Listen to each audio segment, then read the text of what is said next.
aspettare Godot.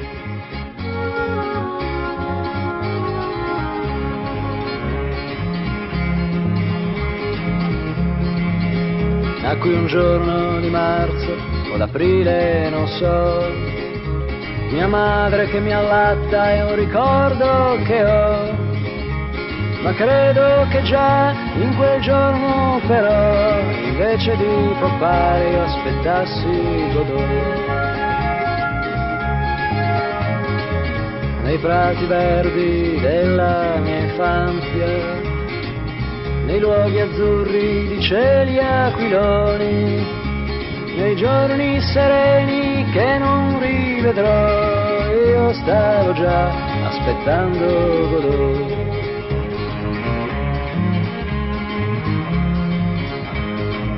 L'adolescenza mi strappò di là e mi portò ad un tavolo grigio, dove fra tanti libri però, invece di leggere aspettavo Godot. Giorni e giorni a quei tavolini, gli amici e le donne vedevo vicini, io mi mangiavo le mani però. Spettacolo di Claudio Lolli. Abbiamo ripreso la diretta radiofonica, siamo sui 94 MHz di Radio Gamma 5, al microfono è Luciano e sarò con voi sempre fino alle ore 12. In questo momento ci siamo collegati telefonicamente con la professoressa Caterina Luisa De Caro, professoressa di filosofia teoretica e storia, nonché avremo modo di trattare un argomento molto delicato che riguarda i ragazzi e la scuola. In primis salutiamo anche Rosanna del canale Telegram La Forza dell'Amore, che ci permette, diciamo, di poter fare questi collegamenti con persone che possono spolverare un attimino, dico io, la polvere in modo da riflettere su tante cose. Allora, in primis vediamo se il collegamento funziona, perché ogni tanto questi sono i belli della diretta, ci sono delle... no, sento già, e quindi ti sentiamo. Caterina, ci sei? Buongiorno, sì, Buongiorno, ci sono. Qui. Allora, come ho detto, la Caterina è una professoressa di filosofia e storia, nonché presso i licei, e nonché anche, se non vado errato, anche docente alle università per adulti, sempre di filosofia. Sì, sono stata docente alle università per adulti, poi siccome ho cominciato a scrivere era troppo, almeno per chi è umano è troppo, e quindi dovendo scegliere ho preferito più fermare i più giovani, che le persone, anche se motivate, mi hanno continuato a seguire e nonostante tutto abbia lasciato l'insegnamento agli adulti. Ecco, c'è una cosa, in effetti, non è mai troppo tardi. C'era anche una vecchia trasmissione televisiva di un maestro... Il maestro Manzi, sì. Perfetto, non è mai troppo tardi, perché io mi sto avvicinando alla settantina, quindi diciamo sono molto ignorante per quanto concerne questa materia, sebbene il termine filosofia dovrebbe portare a fare un ragionamento su quello che noi... correggimi perché io sono un ignorantone, diciamo. No, nessuno è ignorante, diceva Aristotele, dove c'è interesse, dove c'è curiosità, lì c'è filosofia. E quindi la filosofia, come ben sai, è qualcosa che prescinde e l'essere umano in qualche modo lo realizza. Scusa le parole dotte che ho usato, però per spiegare ancora meglio, la filosofia è la ricerca del senso per cui noi facciamo le cose. Ecco, una cosa volevo solo agganciare, perché a volte non è che dico, io non ho bisogno che qualcuno mi dica certe cose, perché è interna dentro di me, perché in effetti la filosofia è anche amare qualcosa che c'è. Io sento che c'è dentro, io non ho bisogno che qualcuno mi dica che è sbagliato o è giusto, ce l'ho già dentro di me se mi so ascoltare. Quindi dico, che appunto la parola filosofia possa essere anche questo, se non vado errato, capire la vita, capire, non so. Allora, capire la vita, diciamo che è già un bel parolone, perché chi riesce a capire la vita è beato lui. E te l'ho detto e lo ripeto, la filosofia è la ricerca del senso delle cose nella loro complessità, e quindi sembra apparentemente, sempre citando Aristotele, qualcosa che è superficiale, in realtà è alla base di ogni singola disciplina. Tanto per dirtene una, io la cito sempre perché è molto chiara: se un buon medico non sapesse cos'è la malattia non saprebbe come curarlo, e quindi la ricerca del senso è proprio quello, conoscere per poter poi operare. Sì, diciamo è l'evoluzione anche un po' dei passaggi dell'anima di queste reincarnazioni, un po' alla volta, chissà che arriveremo in cima alla vetta, dico io. Oggi comunque il tema è la mia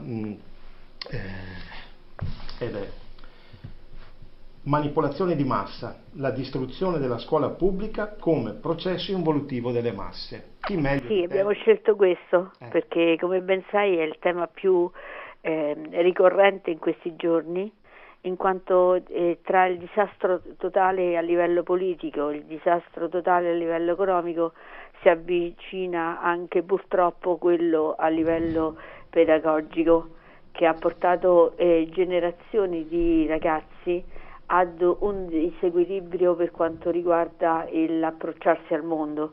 Infatti la problematica, se ricordi, eravamo partiti nel segnare come si viva in questo momento un disagio enorme all'interno della scuola, al di fuori della scuola, e soprattutto collegata all'adolescenza. Basta vedere i fatti quotidiani a livello di giornali per renderci conto che c'è qualcosa che veramente non sta funzionando. No, tutt'altro. Anzi, lo vediamo e come. E quindi per questo avevamo scelto questo tema, se ricordi, no? Perché credo che sia fondamentale mettere, come hai ben detto tu, chiarezza in tutto quello che sta avvenendo, perché questa confusione giova a chi in qualche modo non vuole dare un senso a quello che sta avvenendo, perché è più comodo, nel caos si regna meglio. E chi è che vince nel caos? Vincono le persone che hanno un progetto che si basa proprio sul non aver riconosciuto lo scopo dentro cui stanno operando. Sì, perché noi diventiamo degli zombie così.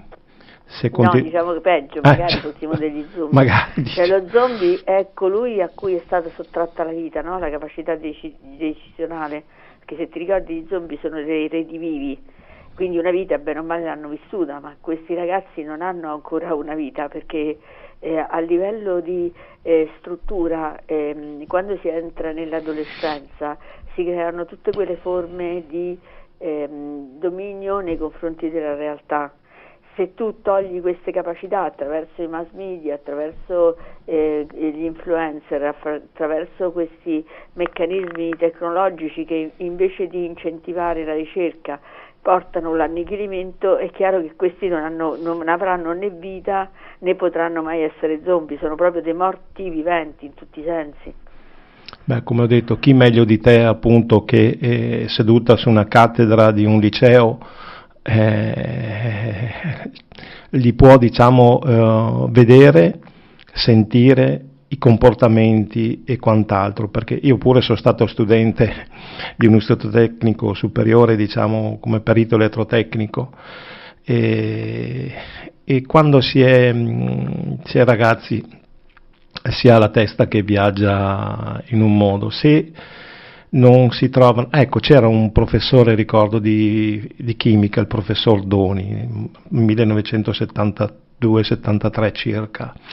Bene, un professore che mi ha fatto amare la chimica, se mi ricordo ancora tuttora certe cose, è proprio grazie a lui, per i suoi metodi che sapeva utilizzare in noi. Portava l'attenzione quei 10-15 minuti, diceva non di più, perché poi voi andate in altri lidi, chissà cosa, e quindi per farla breve, ecco. Però ecco, lì è un'arte anche nell'insegnare, nel riuscire, diciamo, a trasmettere, però penso che sia un periodo storico questo molto molto difficile per te. Guarda, i periodi storici te lo insegno da insegnante, è brutto dirlo, gioco di parole, però va bene in questo caso.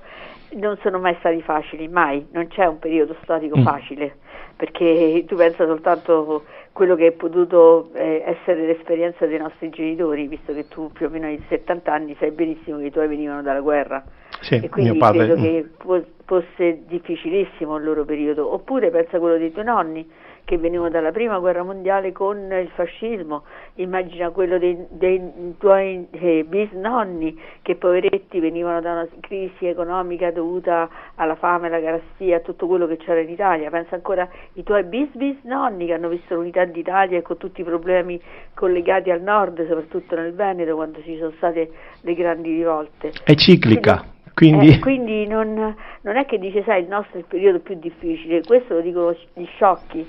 Hegel, che era un grandissimo filosofo, diceva che lo spirito si incarna in ogni dimensione storica, per la quale dà una sensibilità alle persone per poterle poi mettere in atto. E la nostra situazione è anomala perché è una situazione tecnologica, collegata alla tecnologia.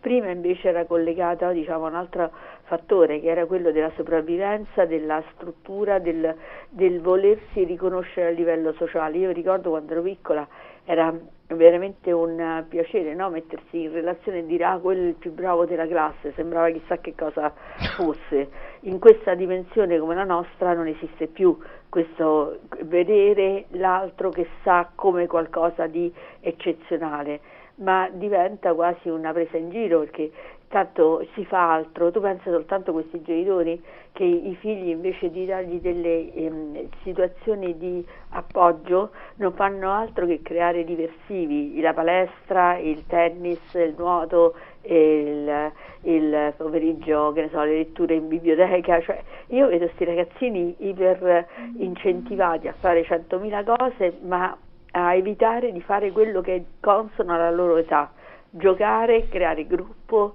avere esperienze insieme, formare, fantasticare, cioè tutto quello che è nella natura delle cose, come direbbe il buon Lucrezio, non viene rispettato, perché viene visto invece come una competitività, poter dire mio figlio fa, mio figlio ha preso, cioè non esiste il bambino come centralità entro la quale si muovono delle aspettative che sono di crescita, ma esiste il bambino come mezzo e strumento per paragonarsi, ed è orrenda questa cosa, veramente orrenda. Sì, guarda, devo anch'io devo fare attenzione anch'io alle parole, perché quando si è in radio bisogna fare attenzione, perché ciò che si dice lasciano dei segni non indifferenti. Effettivamente io riscontro, specialmente i bambini di adesso, che sono iper, anche coi giochi, con libri, ma parlo bambini delle elementari, per dire che alla fin fine non sanno neanche loro più cosa fare. Perché io mi trovo peggio, mi trovo ragazzi di 19 anni che non sanno leggere. E guarda, parliamo di cose reali, per favore, perché capisco che questi siano iperstrutturati, sono d'accordo con te, e quindi perfetto, abbiamo compreso che nella realtà attuale si fa tutto troppo. Il problema è, ne parlo spesso con i genitori, poi sai, qui dopo 18 anni non si può più parlare con i genitori perché la legge vuole che maggiorenni, siano sì. E quindi, cioè, io dico sempre, che cosa preferisce lei? Il fatto di avere un ragazzo che abbia un 10 e non sappia vedere un contratto che gli viene sottoposto sotto mano, oppure uno che abbia 6 e comprenda quello che in qualche modo gli si sta richiedendo e si sappia difendere? Ti sembrerà assurda questa mia illustrazione della realtà, però io lo vivo quotidianamente, perché quello che vedo è che è più la forma che la sostanza che si va ricercando in una società come la nostra, perché non importa il contenuto, nel senso quello che c'è dentro, importa la carta del regalo, e più è bella la carta, secondo questa aspettativa, meglio è il contenuto. Non è mai stato così, l'abbiamo imparato sulla nostra pelle tutti quanti. E il brutto è che poi quelle persone lì ce le troviamo sedute magari su organi istituzionali. Il brutto è che quelle persone lì poi ti operano, quando magari hai qualche problema dentro la sala operatoria, scusami, anche quello, perché io pure questo fatto di pensare che il problema sia la politica, il problema non è la politica è un aspetto della realtà, tutto è collegato, perché dove non c'è la politica, in qualche modo è la politica che interviene a rimettere a posto le cose, e il dramma è questo, che noi stiamo lasciando fare tutto questo in funzione del fatto che non ci vogliamo deresponsabilizzare. Ti porto un esempio stupido, hai detto bene, io lavoro nella scuola, giusto? Sì. Mi accorgo sempre di più che quello che Socrate chiamava sporcarsi le mani, cioè far crescere le persone anche in maniera diretta, perché quando sei diretto sei brutale, è inutile che ci raccontiamo, non esiste. Il tuo professore di chimica nel suo raccontare in 15 minuti la realtà, poi quando vi affrontava, immagino, vi raccontava esperienze e modi che non erano quello di assecondare i vostri giochi, ma era quello di insegnarvi a stare in gruppo, a responsabilizzarvi, a avere regole democratiche che esponessero le vostre possibilità anche di crescita, e questo ha fatto scuola in tutti i sensi. Ma se questo invece diventa un'ora di educazione civica nella quale ai ragazzi non viene neanche impartita la lezione più semplice, che è quella di alzarsi su un pullman quando vedi una persona anziana che non ce la fa, o un lavoratore che è stanco dal lavoro, e dargli la possibilità di sedersi, possiamo parlare di educazione civica? Beh, io ricordo, a livello teorico? no, oggi come oggi no, di sicuro. Io ricordo ai miei tempi, dico, che in primis c'era educazione civica ancora nelle elementari e anche alle medie, e poi era una corsa quando eri sull'autobus ad alzarti prima per dare spazio a una persona magari che aveva anche un po' più anziana, era quasi una forma di orgoglio essere, ecco. Certo, si chiama rispetto, non è che nel frattempo è cambiato. Il dramma è questo, che anch'io ho l'età tua e ho fatto educazione civica come dici tu, però vedi, il primo rispetto veniva dalla famiglia. Perché se a casa mia accadeva che mio padre veniva a sapere un mio comportamento sociale non apprezzabile, non scendeva in piazza a difendermi, non andava a attaccare il professore. No, me le prendevo. Ma ero attaccata io, perché in qualche modo ero io che ero quella malleabile che si doveva formare. Ora, se in questa società noi pensiamo che gli elementi che la formano e la strutturano siano deboli, perché magari, guarda, l'ultimo che ho sentito ieri, una tizia mi ha detto: una professoressa conta meno di uno psicologo, e a me è venuto da ridere, perché ho detto: poveraccia, come sta messa male questa. Cioè non si rendono conto, la maggior parte delle persone, che per diventare professori c'è un talmente tanto carico di cultura e di concorsi e di prestazioni che non è un lavoro facilissimo. È vero che a livello remunerativo economico è poco, ma in questi 42 anni di lavoro io ho avuto talmente tante soddisfazioni nel formare persone, nel vedere continuamente che la loro esistenza si è basata anche sulle regole che ha preso. Allora questo è la mia soddisfazione, altrimenti avrei fatto altro. Beh, è l'esempio che si prende da certe persone, come hai detto giustamente la famiglia, gli esempi. Io ricordo pure che quando andavano, per dire, la prima cosa dicevano: se si comporta male gli dia pure uno schiaffo, per dire, e poi gliele do io quando ritorna a casa, gliele do io ancora. Uguale, stessa generazione. Però vedi, noi che siamo figli di quella generazione non abbiamo fatto ai nostri figli le stesse cose. Ecco, non a caso il grande Gaber ha detto la mia generazione ha perso. E infatti ed è vero. Gaber, dicendo questo, vabbè, lì ci sarebbe da aprire tanti discorsi su Gaber e quant'altro, perché anche gli atteggiamenti di tanti cantautori che sono, diciamo, entrati nella scena promuovendo un cambiamento sociale e anche culturale, e poi alla fine sono decaduti in un atteggiamento più che borghese, loro che facevano i grandi critici borghesi, perché si sono allineati a quello che il sistema in qualche modo richiedeva. Però non stiamo facendo adesso questo tipo di discorso. Il discorso che interessa a noi è quello delle nuove generazioni ed il fatto che la scuola è vitupesa da chiunque pensi di poter metterci bocca. Questo è il dramma. non capendo che una buona scuola è quella che forma buoni cittadini e che dà ambito poi a creazioni strutturali dello Stato, perché immagina, ti porto un esempio stupido, quali sono le persone più critiche in questo momento? Quelli che hanno dai 50 ai 68 anni più o meno. E sai perché sono le persone più critiche? Perché sono quelli che sono stati forgiati da una scuola più rigida. Sembra un assurdo, ma questi sono i figli del baby boom, quelli che sono entrati nella scuola con le vecchie regole della scuola e che hanno appreso in maniera critica come andare avanti. La nostra generazione, perché ribadisco più o meno dovremmo avere la stessa età da quello che ho capito. Sono del 58 io, per la precisione. E io del 59 per la precisione, quindi come vedi siamo proprio coetanei, non è che c'è molta distanza.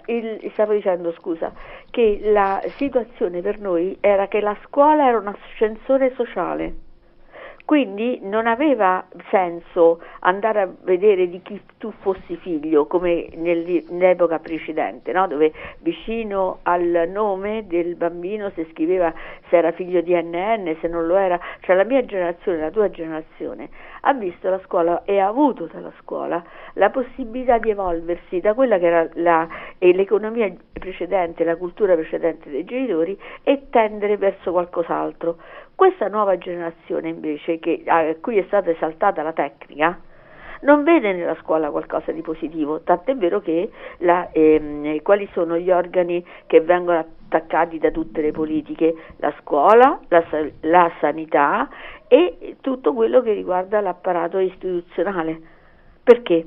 Perché quello era la struttura che aveva dato origine ad un movimento critico nei confronti di quelli che erano gli avventi precedenti. Ricordati che noi siamo figli anche delle Brigate Rosse. Noi abbiamo visto quello che erano gli anni di piombo.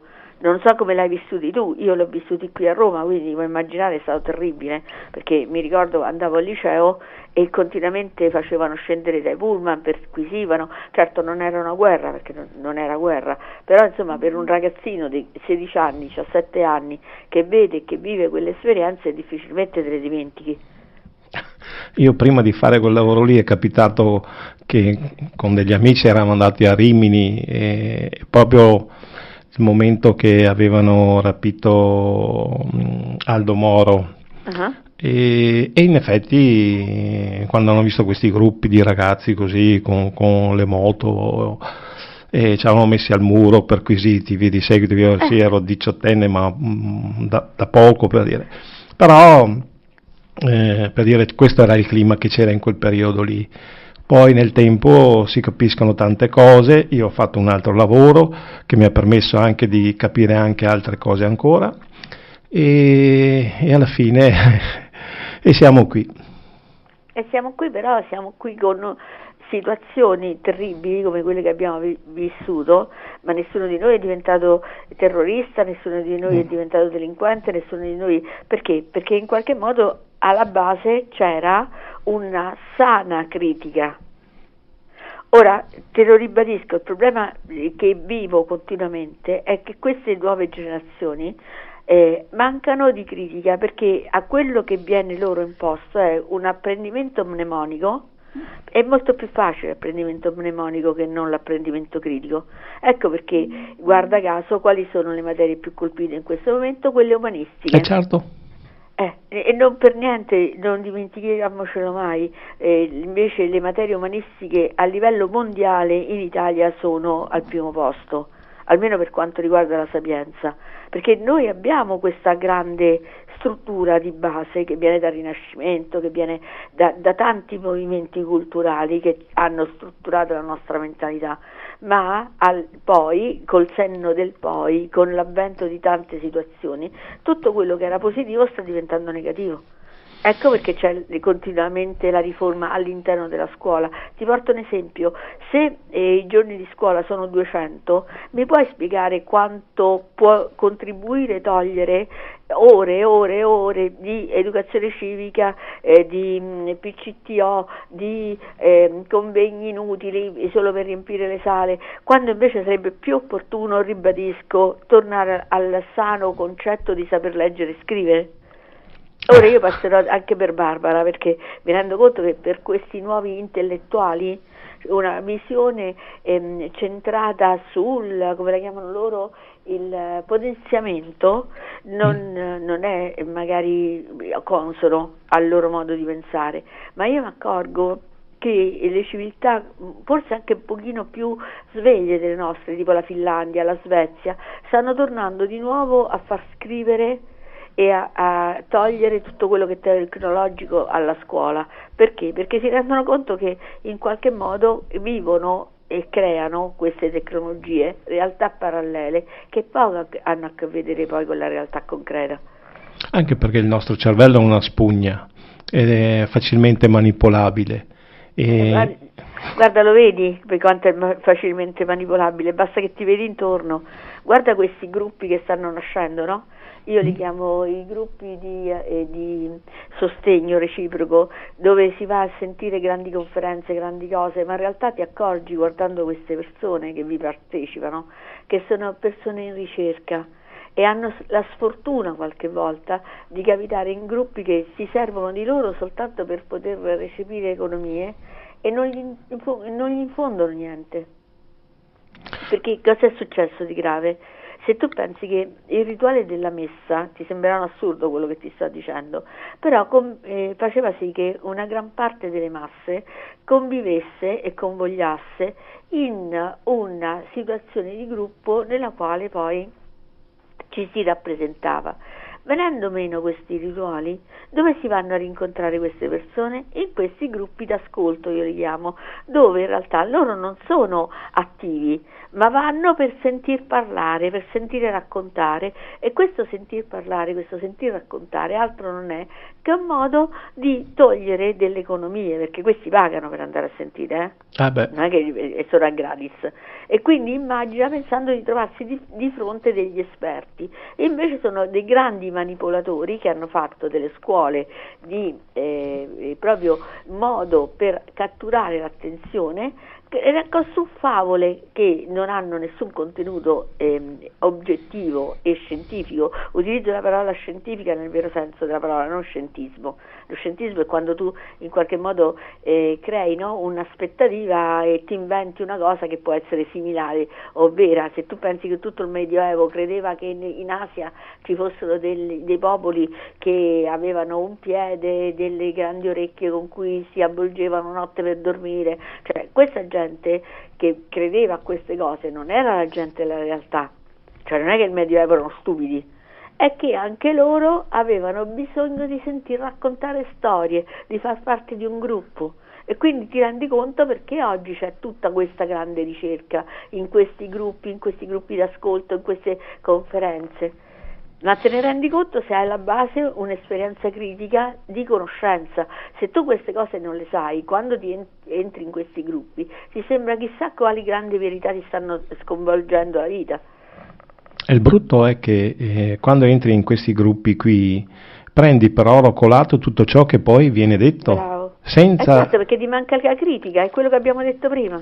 Cioè, mentre il rituale non ti dava bisogno della critica, no? La messa, diciamo così, era semplicemente uno stare assieme per fare gruppo. Qui invece, quello che è ben peggiore, è che ti viene dato per vero qualcosa dove a te mancano gli strumenti critici per verificare che sia vero o meno. Mi spiego? Altro che... Perché nella messa c'è il mistero e quindi tu accetti il mistero perché fa parte della funzione. In queste funzioni laiche, così è più chiaro quando spiego la situazione, tu non hai il mistero, tu hai invece, a secondo l'ardire, lo svelamento di una verità che non ti viene riconosciuta. Ma tu lo sai che, adesso non scherzo, sto parlando seriamente, che molte persone vengono a scuola e mi chiedono: ma lei gliela spiega la storia vera a mio figlio? Ti giuro. Cioè, tu ti rendi conto cosa significa quando ti trovi un genitore di 40 anni, 45 anni, e ti chiede a te, che sei insegnante abilitata di storia, se racconti realmente la storia al figlio, quella reale. Ma qual è sta storia reale? Perché lui lo sa la storia reale? Cioè che quando si parla dei fatti che non hanno nessuna tangibilità, perché una ragazzina di 30 anni si inventa il regno di Panfulonia e tutti addietro perché sì, il regno di Panfulonia, pensa, addirittura c'è stato il gran reset e tutti dietro a crederci. Ma come si fa? Ma come si fa a credere che nel Medioevo ci fosse la luce elettrica? Ma vogliamo veramente tornare al principio di realtà, come dice qualcuno? Manca qualcosa proprio. Manca il senso critico, quello che ti ho detto prima, perché manca, intanto vedi, la mia generazione, la tua generazione, la generazione dei nostri padri aveva il senso dell'ignoranza, che sembra un assurdo, però è la prima fonte di vera conoscenza, perché se io non so una cosa, non mi diletto a far finta di saperla, semplicemente perché la guardo su internet. Spiego? E invece questa gente qui basta che vede 2 filmati di 2 imbonitori acculturati e allora pensano che la realtà è quella, ma la vuoi mettere in discussione? Cioè vuoi prendere un libro di storia e andare a vedere e verificare se effettivamente è così, ma non è che ti stanno negando la realtà. No, tutt'altro, anzi adesso con questa tecnologia è ancora più rischiosa, perché oltre che lo scritto troviamo anche le immagini che vengono artefatte. E quindi lì a maggior ragione bisognerebbe andare sempre alla fonte. L'unica cosa che io dico sovente anche qui in radio, io non posso asserire che quello è vero o quello è falso, lo posso dire solo se sono presente, in presenza, e se la vedo quella cosa posso dire io ho recepito, ho avuto quell'emozione e quant'altro, perché ho visto io. Ma se devo portare come esempio che l'ho letta o vista sui telefonini e quant'altro, io metto sempre un punto di domanda, non lo so, e la soppeso, diciamo. Ascolta, io la vedo ancora peggio, molto peggio, perché ti ho detto, purtroppo facendo un conto avrò formato 4.000 persone nella mia vita. E quindi la differenza tra chi in qualche modo si pone domande in senso critico e chi non se le pone è che quello che non se le pone non le mette neanche in discussione, perché il problema grosso, guarda, possiamo utilizzare qualcosa che avviene sul campo in questo momento. Sai che c'è un racconto riguardo alla guerra, no? Sai che c'è la guerra tra l'Iran e gli Stati Uniti? Sì. Okay. Perfetto, allora se tu vedi la propaganda dell'una o dell'altra fazione, vedrai che ognuno cerca di portare l'acqua al suo mulino, come è sempre stato, perché se guardi la prima guerra mondiale vedi che ci sono anche lì dei criteri di propaganda che attuavano per poter innescare nel cervello di chi doveva andare a morire la possibilità di sapere che salvava la nazione a suo modo. Ecco, quello che io dico, quello che sta mancando è proprio questo principio di sana oggettività, perché l'oggettività tu ce l'hai quando confronti in maniera distaccata. Queste persone non possono guardare in maniera distaccata perché non hanno le fonti, e non avendoci le fonti, cosa significa la fonte? Non è che devi avere la notizia direttamente dall'Iran o dagli Stati Uniti, la fonte significa conoscere in precedenza la storia che ha motivato quell'evento. E ce la puoi avere soltanto se ti metti a tavolino e studi. Mi spiego? Sì, però allo studiare bisogna andare in biblioteca, bisogna prendere dei testi. Certo. Perché ciò che è scritto ora come ora, anche Wikipedia o altre, le stessi, a volte anche persone che poi, alcuni per dire che reputi come persone sagge, intelligenti e quant'altro, ti ritrovi che a volte dicono delle cose che a me fanno riflettere, dico, ma possibile che dico, parlate che quelli sono i salvatori, benissimo, ma un salvatore che è animato dallo spirito dell'amore non ha bisogno di uccidere degli innocenti. Primo, e secondo poi non ha bisogno a livello economico di sfruttare quello che è il male e che è ben peggiore. Ti porto un esempio: oggi leggendo, io la mattina leggo la rassegna stampa, no? Quindi mi vado a cercare gli articoli che più o meno mi interessano e poi me li leggo. Su La Verità c'era un articolo su Galimberti, Conosci Galimberti, è uno psicologo, uno psicoterapeuta, è anche un professore universitario di filosofia e di altre cose. Benissimo, e raccontava di come Galimberti sia un ottimo imbonitore, però se vai ad analizzare in maniera critica, in maniera approfondita, come abbiamo detto adesso, no? I suoi libri, ti accorgi che in realtà lui ha attinto da altri testi facendo passare le idee per sue. Ce ne sono parecchi. Apposta, io ho usato Galimberti perché siccome è stato più volte condannato in tribunale, quindi non rischio niente nell'adoperare questo povero Cristo, però mi serviva soltanto come scamotage.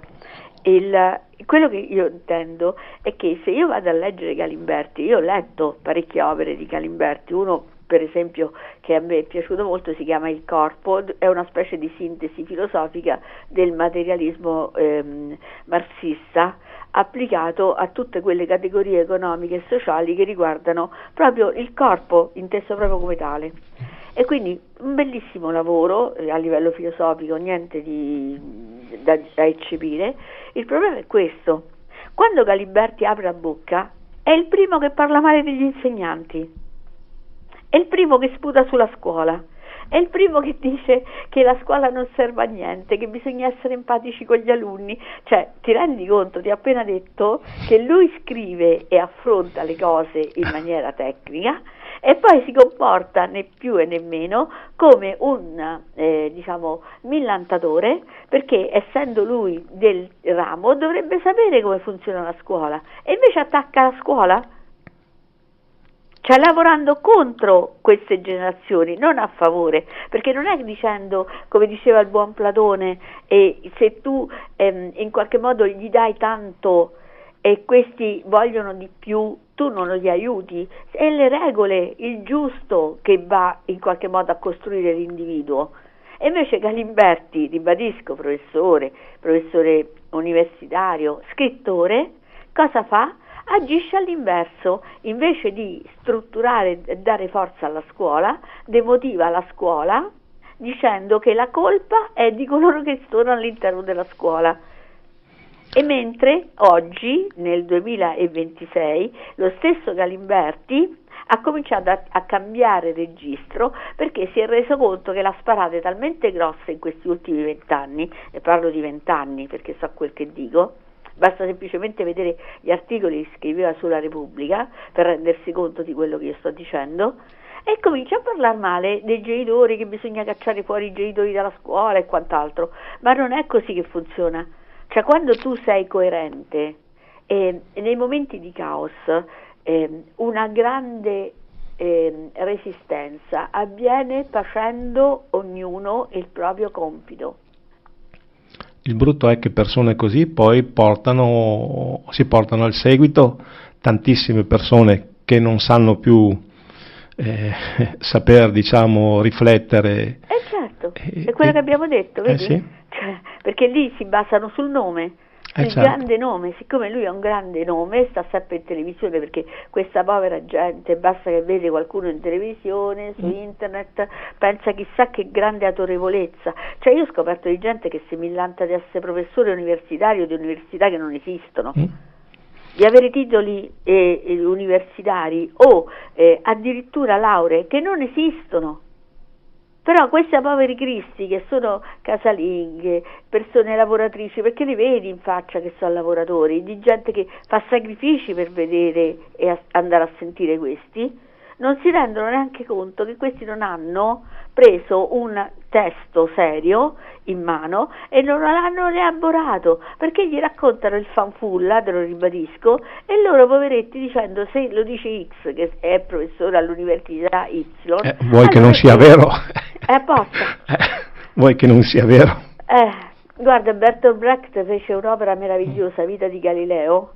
A un certo punto c'è un suo inserviente nella commedia Vita di Galileo che si rivolge a Galileo e gli dice: ma se io dovessi raccontare la verità ai miei genitori che hanno fatto tanti sacrifici credendo nell'aldilà e dirgli che tutto quello a cui hanno creduto non è vero, io li uccido, e allora preferisco che non lo vengano mai a sapere. Ecco, questa è la nostra situazione. Preferire di non dire com'è la realtà per non dire a sta gente che è stata presa in giro. Guarda, io mi sono, come ho detto, io sono un ignorantone per quanto concerne, ho preso in mano l'etica di Spinoza, perfetto. Non era il mio lavoro, almeno quello lo so fare. Diciamo, è un bel tomo, un bel librone e via di seguito. E già avevo una mia idea e mi sono molto avvicinato nel suo sentire di ciò che posso provare. Però diciamo sono cose che sono, quando si ha una certa età non si ha più quell'elasticità, non si ha più, e poi anche diciamo certe cose c'è bisogno di qualcuno che ne sappia di più per poterti magari aiutare a capire, altrimenti sempre sotto mano il vocabolario, perché certe parole bisogna andare a vederle, io non, e diventa diciamo coi tempi che corrono e con tutto diventa pesante, però ti apre, ti fa capire, se riprendi in mano i libri, se ti siedi, se ti soffermi un attimino,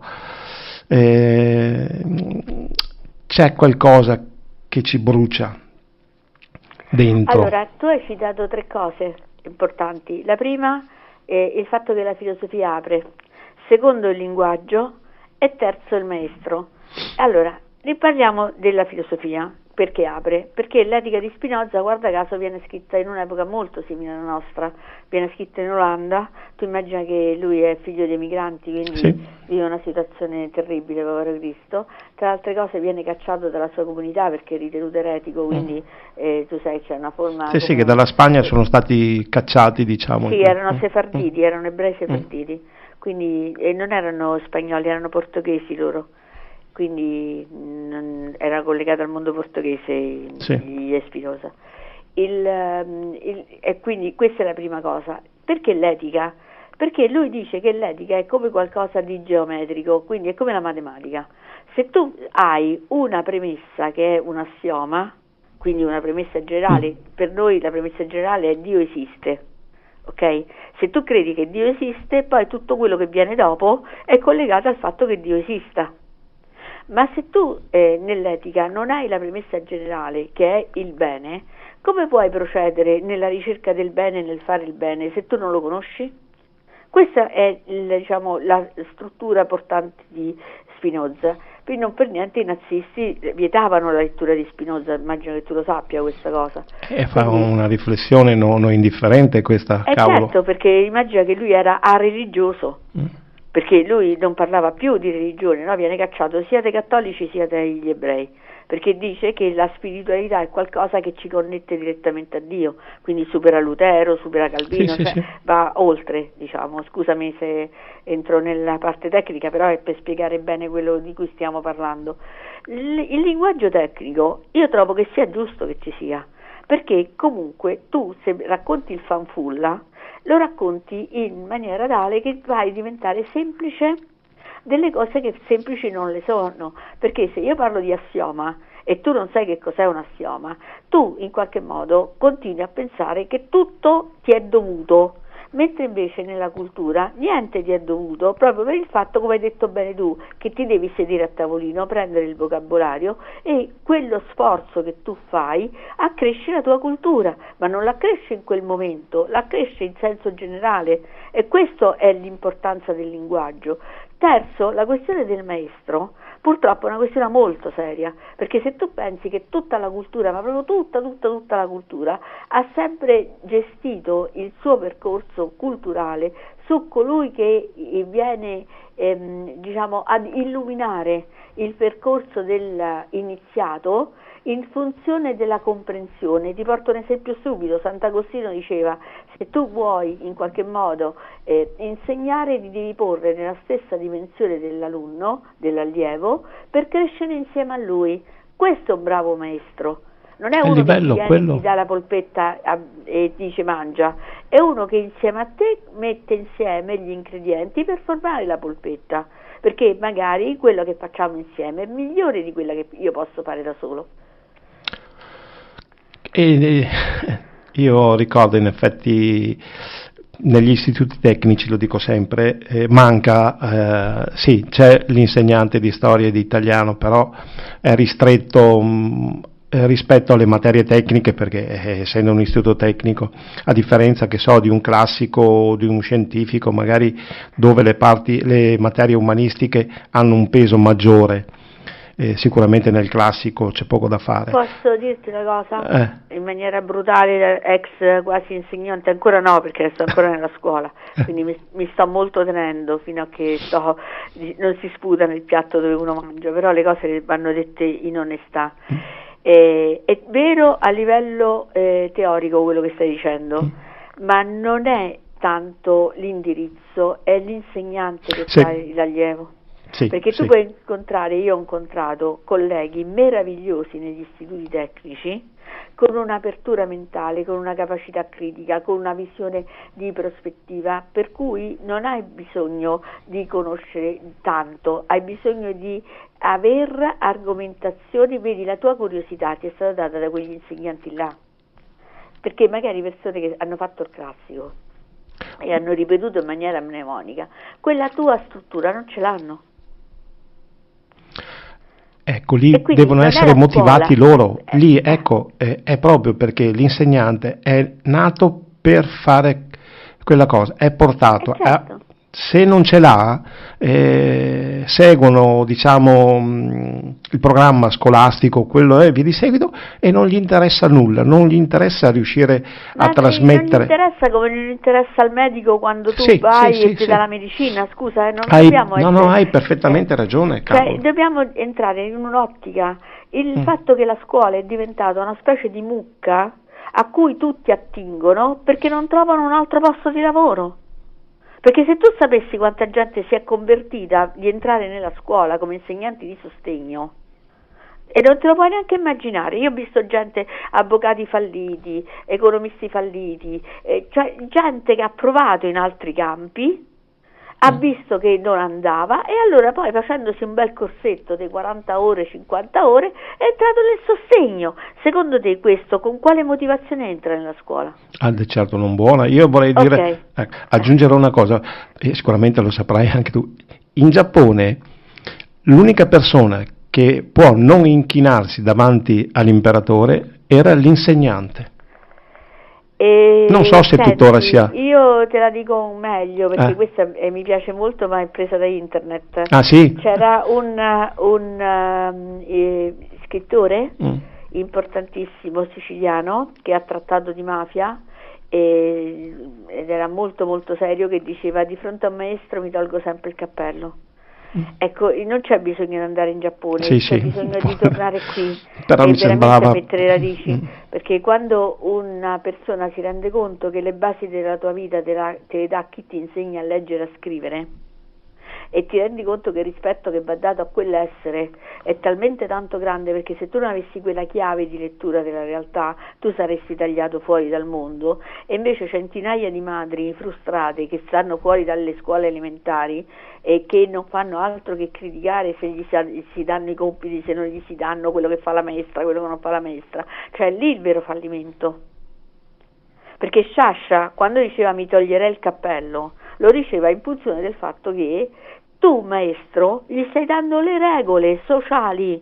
La madre che sta dietro alle scuole a parlare di quello che fa la maestra e se gli dai i compiti, se non glieli dà, che cavolo fa?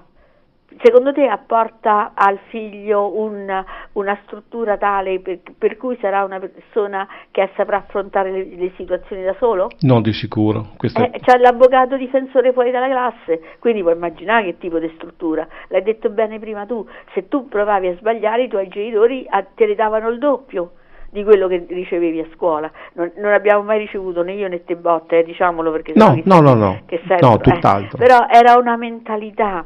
Era un modo di dire che in qualche modo ci ha educato, perché sapevamo che le note non si dovevano prendere, e il rispetto bisognava darlo, e ci si alzava in piedi quando entrava il professore, non si andava vestiti come se fossimo dei sgallettati in mezzo alla strada. Ma tu lo sai che le liti più grosse io le faccio per dire che la scuola è un ambiente di lavoro? Perché quelli pensano che è una spiaggia E che i genitori, con la faccia come la loro, si permettono di dire, beh, in fondo sono ragazzi, Sì. ma tu gli devi insegnare che quando andrà nel mondo del lavoro, quell'abbigliamento lì sarà consono al lavoro che fa, e se no glielo insegni a casa, ma quando lo apprende questo caro Cristo? La vedo dura. No, non è dura, Ma guarda, appunto, credimi. non bisogna mai È- disperare, perché effettivamente... Non è dura, io ho visto cambiare persone che tu neanche immagini. I peggiori miei alunni sono quelli che adesso mi fermano, mi baciano e mi ringraziano. E quelli sono stati i peggiori, credimi. Perché Come- è quello dove devi buttare il sangue, perché quando butti il sangue e ne salvi uno di quelli, hai salvato veramente una generazione, perché quello sarà ad esempio a tutti gli altri. Come detto prima, preferisci uno che arriva a un 10 oppure uno che ha un 6 ma che sa ragionare con la sua testa? Infatti, ma Ecco. guarda che io le vivo queste cose, perché sapessi, certe volte mi trovo classi che magari hanno avuto colleghi un po', diciamo, dire superficiali bruttissimo, però chiedo venia per quello che sto dicendo, che hanno preferito mettere voti altissimi piuttosto che avere problemi. Io i problemi con i genitori ce li ho avuti e non mi vergogno, mi sono sentita attaccata su tutti i livelli, ma non me ne è fregato niente, perché tanto la mia coerenza sta nel fatto di sapere che la mia coscienza di fronte allo specchio non si deve vergognare di niente. E quello è già un modo per essere ripagata, perché quando tu hai messo un 10 e perché non vuoi problemi con i genitori, gli affari sono i tuoi, perché poi vuoi o non vuoi, me l'hai detto prima tu facendo È il peso. questo discorso preparatorio, no? Sì. L'hai raccontato? Ok, alla fine se esiste questa reincarnazione come l'hai chiamata tu, il karma te la fa pagare. E come? E allora meglio fare le cose per bene e farle fino in fondo, piuttosto quel lasciare fare, perché tanto chi se ne frega, quel chi se ne frega lo paghi, perché è karma che paghi poi alla fine. E lo paghiamo. Guarda, io non mi ero mai soffermato onestamente a riflettere su... Sì, vedevo i problemi che hanno gli insegnanti, perché vedendo bene o male alcuni eventi anche riportati dai media o dai giornali e quant'altro, dico è un momento molto, molto difficile e hanno un carico e una responsabilità non indifferente effettivamente. Ma perché sono lasciati soli Sì. soli dal potere, dalle famiglie, anche dai dirigenti scolastici, perché il dirigente scolastico non vuole problemi con le famiglie, perché adesso ti dico una cosa terribile, ma veramente terribile, accetto qualsiasi critica, i ragazzi non sono più ragazzi, sono utenti. Sai cosa significa? Che io ho appreso i miei insegnamenti pensando di avere degli alunni. Un utente è colui che utilizza gli strumenti che vengono dati a sua disposizione, quindi significa che li sappia usare o meno è indifferente, l'importante è fare budget. E questo è bontevole. Numeri, siamo numeri. Soldi, perché soldi. Più alunni hai, più soldi arrivano. E allora il mio alunno non è un utente, il mio alunno è un ragazzo che sta cercando la sua dimensione. I miei alunni sono persone che spesso vanno dallo psicologo, perché dietro queste famiglie, queste scuole, queste situazioni c'è il vuoto. E quindi noi, almeno per me la scuola è stato questo, io parlo del mio, la scuola è stato l'asse portante dove ho potuto trovare le risposte che la mia famiglia non mi dava. In questo momento sta svolgendo secondo te questo ruolo la scuola, visto che si parla di utenti? Non credo proprio. Apposta. Allora, abbiamo 20 secondi, poi mi parte la pubblicità in automatico, quindi solitamente sono 5 o 6 spot, quindi 5 o 6 minuti. Che non possiamo interagire, quindi ti lascio sola con 9 secondi ancora e poi ci risentiamo dopo e continuiamo, perché c'è un'altra cosa che devo aggiungere sempre su questo filo qui. 2 secondi, pubblicità, a dopo. Ciao. Bene, siamo ritornati in diretta radiofonica, siamo sempre sui 94 MHz di Radio Gamma 5 e siamo sempre collegati con la professoressa Caterina Luisa De Caro. Ricordo altresì che oltretutto è anche una scrittrice, saggista, ha scritto un romanzo che è Ara, il romanzo della Gurfa, che poi casomai ci chiarirà un pochino, e altri romanzi. Allora, in primis, ci sei? Sì, Eccoci qua, sono. perfetto. Porta pazienza, ma essendo da solo, dover fare tante cosine, ogni tanto già mi perdo di mio. Allora, Non ti preoccupare, assolutamente.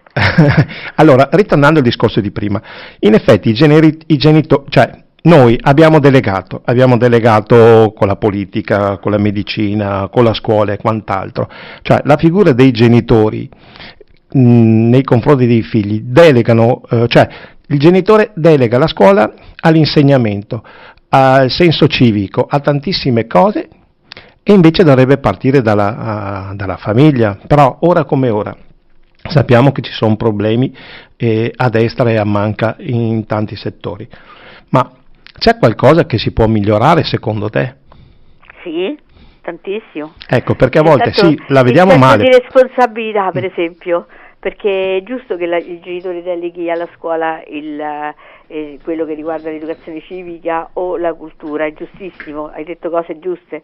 Quello che manca purtroppo è che il genitore deve averci il ruolo di educatore, e se il genitore non è educatore non può farla la scuola. Il mio compito è quello di illustrare vari comportamenti, non è quello di risolvere singolarmente ogni problema, perché tu immagina, in genere una classe è composta da 25-30 persone.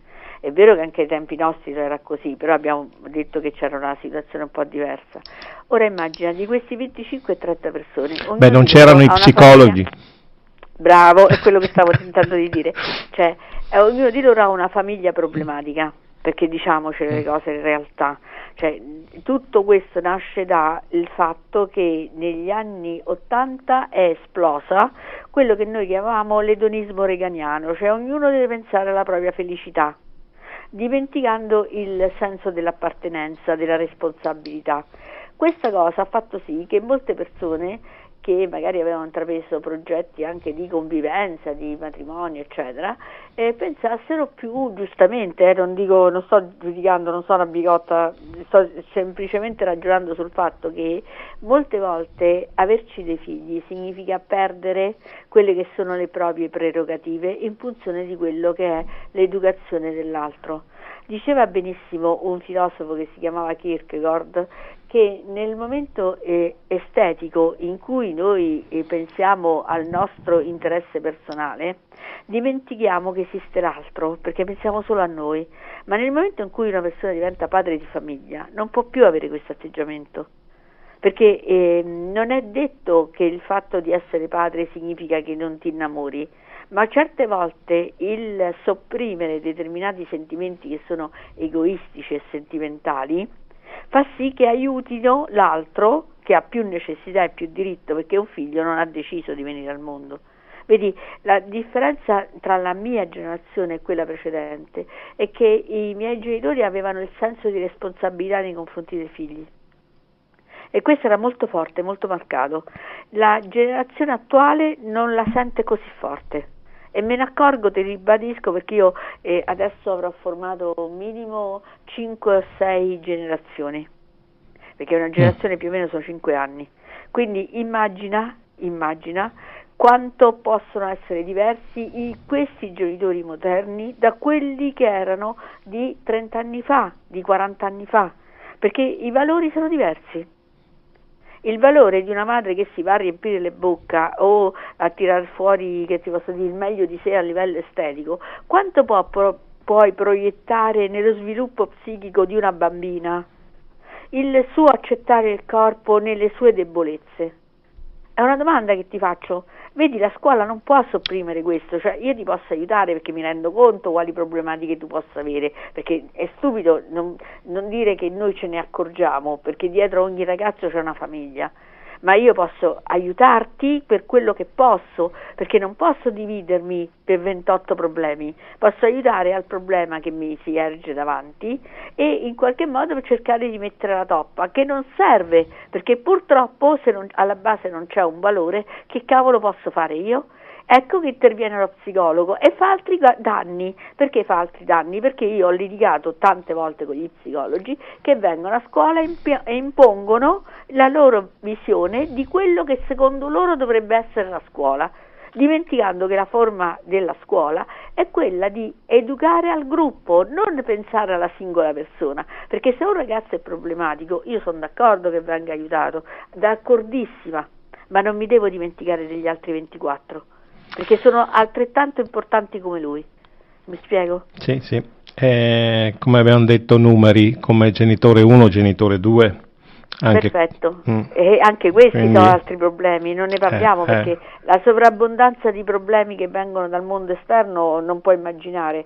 Io dicevo l'altro giorno a una mia collega, non ho mai visto tanti ragazzi disagiati a livello sessuale e a livello psichico come sto vedendo negli ultimi 5 anni. E chi è intelligente ha già compreso quello che intendo, perché sì, è talmente evidente, è talmente messo fuori dai denti le problematiche che stanno venendo fuori, che questi ragazzi hanno grossi disagi e io mi chiedo, ma la famiglia dov'è? Cioè lì veramente serve un padre e una madre, perché se il ruolo del padre e della madre è anche quello istituzionale di dover creare l'identificazione, avrebbe detto Freud, perché qui ci siamo dimenticati tutti di Freud nel frattempo, facendo queste pseudo grandi lezioni di pedagogismo. Ma se esiste una funzione che è data a livello ancestrale, e magari lì ci ricolleghiamo al mio unico romanzo, perché gli altri sono tutti saggi filosofici sui giardini filosofici, è proprio collegata al fatto che ogni ruolo svolge una funzione affinché l'individuo a livello psichico si formi e crei la sua dimensione di normalità, dove non vuol dire essere a norma, cioè fare quello che fanno gli altri, ma normalità nel senso di evitare il disagio psichico. Questa è la struttura della società sana. Invece in questa nostra società che è insana, la struttura psichica non c'è e viviamo tutte quelle cose che abbiamo detto fino ad oggi, cioè perché l'individuo va alla ricerca dei grandi paroloni e dei grandi popoli affascinanti, no? Queste popolazioni di gente che va a sentire, ascoltare, fare, perché ha bisogno di avere regole, perché sente che le regole che fino ad oggi ha tenuto non reggono più. Ma quelle che gli vengono fornite sono peggiori perché sono destabilizzanti, perché se tu mi racconti che esiste il regno di Fanfulla, che non ci hanno mai raccontato la verità, che questo e quell'altro, sai qual è il fine? È bruttissimo quello che sto dicendo, ma purtroppo è la verità, lo diceva Hannah Arendt, è quello di portare l'individuo a non credere più a nulla affinché sia manovrabile. Guarda, lo aggancio al liberismo. Sì, questo è. È una forma di dividi per imperare. Sì, certo, divide e impera. È questo che dicevano giustamente i latini.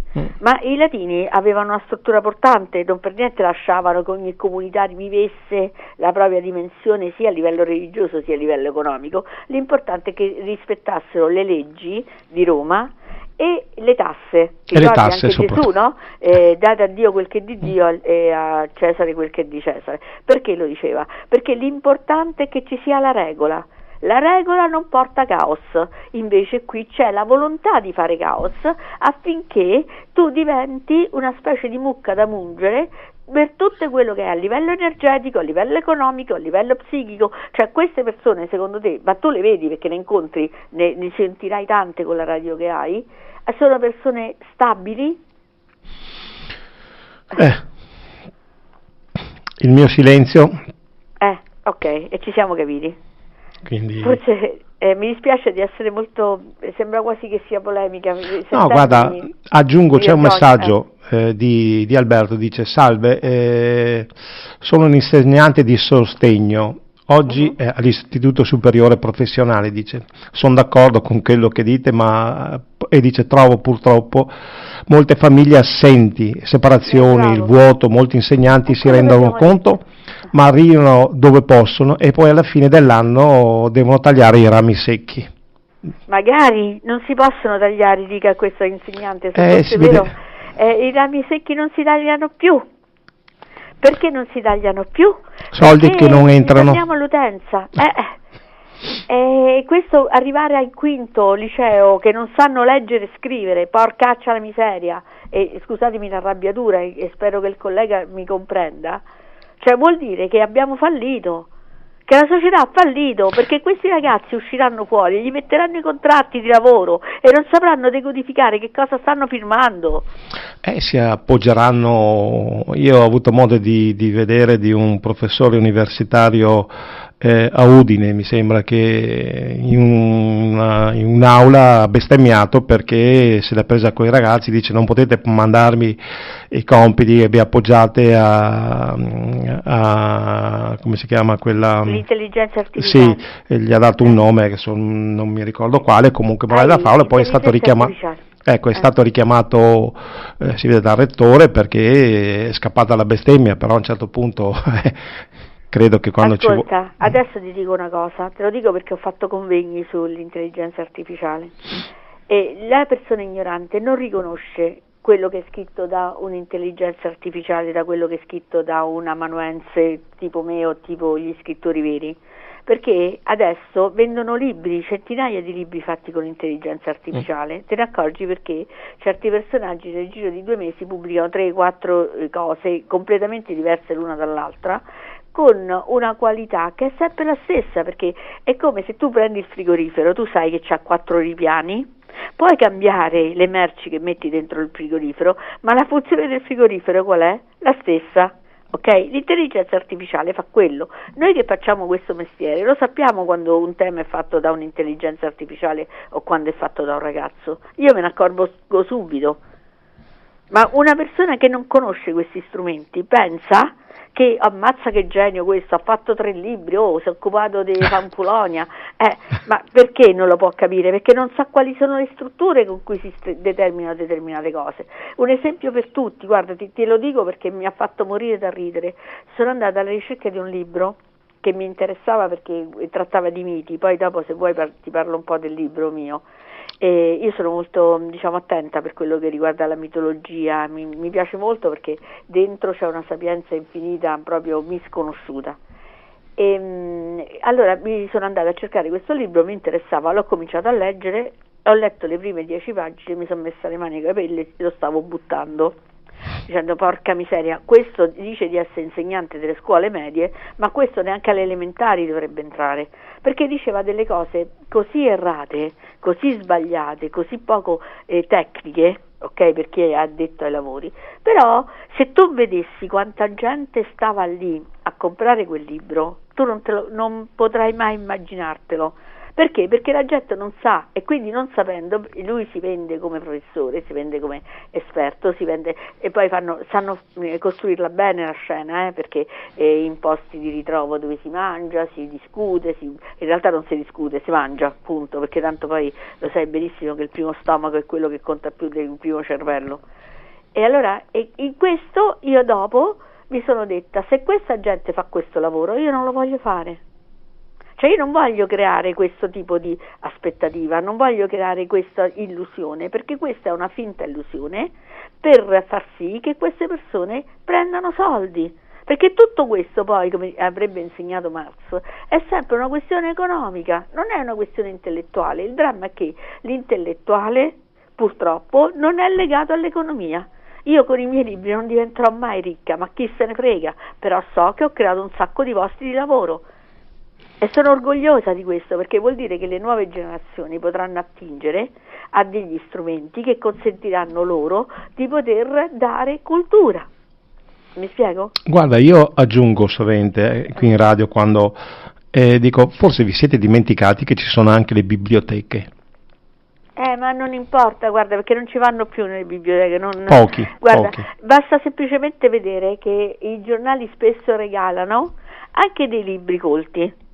Io ho visto spesso dei libri di filosofia, cioè non è quello, è la curiosità, non è il libro in sé, perché tu puoi leggere anche la Bibbia e non vederci nulla e averci delle conoscenze e vedere nella Bibbia un sapere esoterico che apprendono poco, non per niente l'ermeneutica, che è l'arte per eccellenza dello studio della Bibbia, ti porta a considerare un sacco di conoscenze che gli altri non hanno. mi spiego? Io conosco un mio amico e posso fare il nome, Victor Nunzi, bravissimo, è un ragazzo molto molto molto serio che sta studiando le tavolette degli assiro-babilonesi e sta studiandole in maniera seria. Lui non avrà la fortuna immensa che hanno i Fanfulonia, perché siccome è tecnico ed è preparato, quando racconta le cose le racconta con proprietà. E allora ci vuole il cervello in quello, mi spiego? Sì, se non si è pronti a ricevere certe cose, automaticamente la mente ti porta altrove e ti fa vedere, appunto come hai detto tu, Fanfulonia lì. Sì. E Fanfulonia è bellissima, Fanfulonia c'erano gli ascensori, c'era la luce elettrica, lo sai che c'era la luce magnetica? C'è gente che non sa neanche che cos'è il magnetismo, non sa che cos'è un elettrone, però vuoi mettere che a Fanfulonia c'era la luce elettrica e c'erano gli ascensori nei palazzi di vetro, ma porca la miseria infame, cioè siamo arrivati a questo in Italia.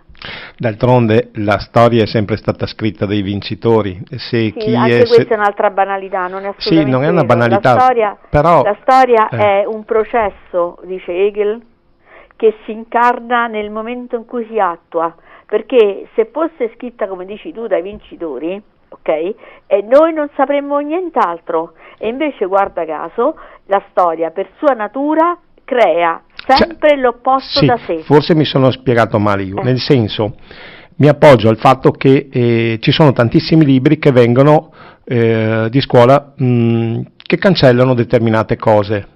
Ma è normale, guarda, io mi sono era quello il mio, cioè nel senso... È normalissimo perché il potere domina, ecco, però quello. L'intelligenza va alla ricerca. Guarda, ti stavo portando un esempio e te lo posso proprio dimostrare quello che stai dicendo che è giusto.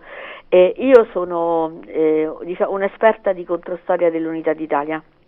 Me ne sono occupata negli anni 94, ho cominciato a occuparmene, quindi forse è passato un po' di tempo.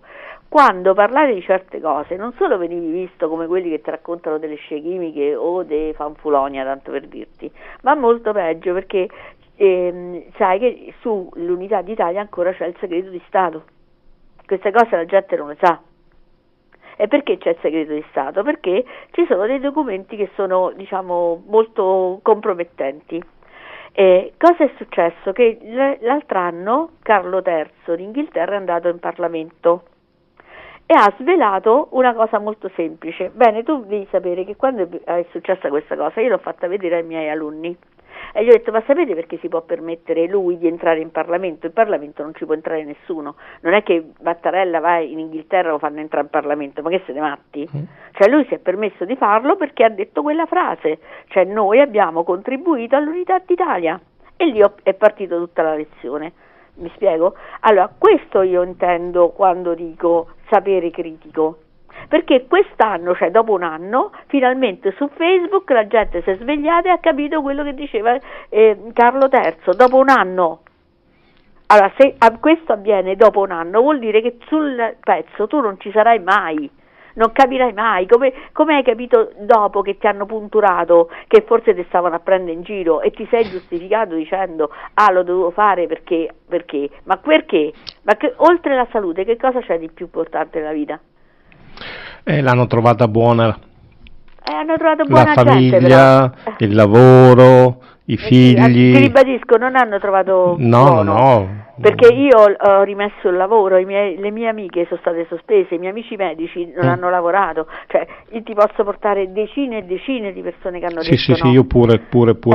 E quindi quello che ti sto dicendo è ancora più grave, come siamo tutti fascisti fino a che comanda Mussolini, il giorno dopo siamo tutti antifascisti, così col Covid, prima erano tutti, guarda, arrabbiati col mondo perché noi eravamo gli untori, certo. Adesso sono arrabbiati con noi perché eravamo più svegli e mi attaccate, perché sai come si dice, io ho imparato che ogni scelta l'ho pagata con la mia vita, quindi se non ti prendi la responsabilità di scegliere tu paghi, e così vale per la guerra, vale per le idee, vale per la politica, vale per tutto. Per tutto, cara Caterina. E questo è quello che manca ai ragazzi, mi spiego? Questo è il motivo per cui dico nella scuola, e lo dico al collega che ha scritto, bisogna sporcarsi le mani, perché se non te le sporchi le mani loro non avranno mai l'esempio, vale più un esempio. Guarda che ti dico una cosa terribile, sono andata a fare supplenza in una classe stavano facendo,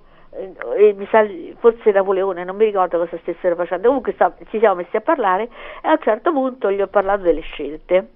E un ragazzo mi fa: professoressa, lei è stata l'unica in tutta la scuola che non si è vaccinata.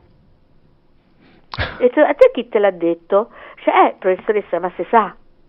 E io ho capito che quel ma se sa vale più di 100.000 discorsi inutili, perché è l'esempio che porta alla coerenza, mi spiego?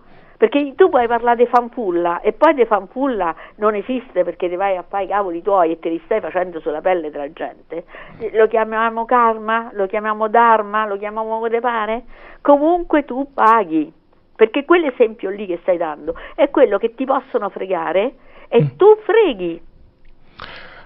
Allora, un attimino, c'è un messaggio. Livio dice: come si chiama questa brava insegnante e scrittrice? I suoi riferimenti, grazie mille.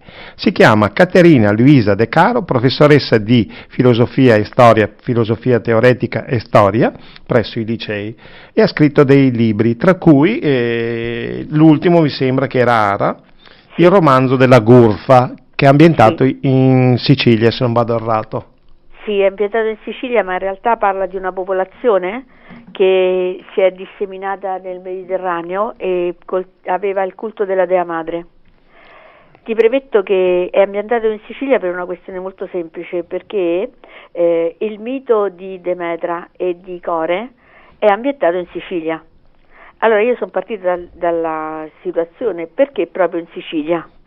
Perché proprio lì? Quando si parla di questo mito, e guarda caso ho avuto una fortuna immensa di trovare un luogo, un santuario che non era mai stato studiato approfonditamente, anche se alcuni ricercatori ci si erano approcciati, e quindi ho portato avanti un lavoro d'equipe di cui io sono stata, diciamo, il punto di riferimento, nel senso che ho unito insieme tutti questi lavori, ed è venuto fuori una cosa molto molto interessante e molto bella, che queste popolazioni prima dei greci avevano una cultura talmente tanto saggia e sapiente, perché convivevano con il territorio, dando vita a quello che è poi tutto il mondo mitologico greco. Spero di essere stata sintetica. Sì, in che zona della Sicilia? Allora, vicino Palermo, ad Alia, il luogo, e c'è questo sito che si chiama La Gurfa. In realtà è una collina spaccata da questa popolazione, proprio divisa in due, la metà della quale è scavata partendo da un oculo, cioè da un cerchio, chiamiamolo, un po' come il Pantheon, non so se hai presente il Pantheon. Sì, ho presente. Ok, e quindi partendo da questo oculo hanno scavato una galleria che è diventata una sala immensa, alta 16 metri, dove veniva sia quello che avviene nel Pantheon, quello che noi chiamiamo indiarsi, sia l'incontro del meridiano del Sole e della Luna, dando vita a quello che è il processo della luna di miele, perché in questo santuario venivano anche allevate le api nere siciliane, che sono delle api molto particolari, sono autoctone, sono solo siciliane, che danno vita ad un miele. Tu che sei tra le altre cose vicino Verona, c'è una mia amica che lo utilizza, poi magari ti do anche il contatto, perché questo miele, a differenza dei mieli nostri nazionali, viene prodotto solo d'inverno e non d'estate, in quanto queste api si nutrivano di alimenti autoctoni che davano, diciamo, la cura per malattie collegate all'inverno. D'altronde la natura ci dà sul posto erbe e frutti per quello che serve alla persona nel posto in cui si trova. E infatti è giusto quello che stai dicendo, perché ti ho parlato delle api, perché le api, tu lo sai, hanno una struttura matrilineare, cioè è la regina madre sì, è lei che porta avanti. Ecco, il santuario più o meno avveniva questo, cioè erano le sacerdotesse, chiamate api tra le altre cose, le quali portavano avanti il gruppo sia a livello, diciamo, di struttura conoscitiva, sia a livello di struttura sociale, ma quella conoscitiva è importante perché era legato alla fusione del ferro e del bronzo, questa è l'età del bronzo, no? Quella dei 1800 anni prima di Cristo, e quindi immagina che tipo di situazione bellissima che è venuta fuori, e sono stata fortunata perché è stato molto molto apprezzato a livello reale di professori universitari. È una curiosità che mi nasce, visto che da Palermo, diciamo, si può arrivare in Sardegna con gli Sciardana. Sì, bravissimo, bravissimo, è la stessa popolazione, è proprio la stessissima popolazione, siamo noi che ignorantemente li definiamo in base al territorio, ma questi erano popoli del mare e si muovevano. Tanto per farti un esempio, la città di Veio, che è la città di Parmenide, un grandissimo filosofo, si trova in Campania, ma in realtà gli abitanti provenivano dalla Corsica e prima della Corsica venivano dalla Turchia. Quindi non possiamo dirli né corsi, né campani, né turchi. Mi spiego? Il bello è che effettivamente più c'è un miscuglio, più nascono delle belle cose. Ma infatti, tu pensa ai nuraghi, no? Che sono spettacolari in Sardegna e sono collegati al culto del toro. Se tu vai a Panarea, in Sicilia, nelle Olie, troverai i nuraghi. Allora, perché? Perché troverai le stesse costruzioni che erano costruzioni per l'osservazione stellare, no? Che serviva ai sacerdoti per vedere gli equinozi, i solstizi. Cioè, sì, la posizione, chi ha avuto certo. la fortuna di leggere il mio libro sa che è strutturato proprio sul concetto di tempo e come loro curavano e vivevano il tempo. Io l'ho scritto a mo' di romanzo, ma diciamo è una specie di canovaccio che mi serve per spiegare a livello di saggio tutte le conoscenze collegate ai popoli pre-greci. E quindi era l'unico modo per renderlo semplice, perché sennò sarebbe diventato un saggio troppo tecnico e non avrebbe avuto l'approccio che ha avuto, per fortuna. È andato bene perché questo saggio ha consentito non solo di far conoscere il miele nuovo, questo delle api nere che sono state pensa ritrovate a Filigudi dall'Università della Sapienza, riprendendo i vecchi DNA, e adesso la Sicilia ne ha prodotte in vari luoghi e finalmente si ha questo miele. Guarda, un'altra cosa sugli apiari, effettivamente diciamo c'è l'ape regina, però l'ape regina a sua volta quando termina le stesse api provvedono, diciamo, a fare il cambio e prendere una nuova regina. Ma certo, ma perché era questo la l'unione, proprio la sinergia che c'è certo. nello sciame. Tu soltanto il fatto che le api comunicano e cambiano i ruoli in funzione della necessità del favo. E quindi in base al tipo di cibo si forma una nuova regina, in base al tipo di cibo si trova l'operaia e quant'altro. Quindi è strutturata bene, ma perché secondo te noi abbiamo una civiltà che dura dal Rinascimento fino adesso? Fayez Reband, che era uno dei grandi fisici del Novecento, diceva che in realtà la nostra società ha soltanto 500 anni, perché prima ha continuato ad avere le strutture antiche che l'hanno sorretta.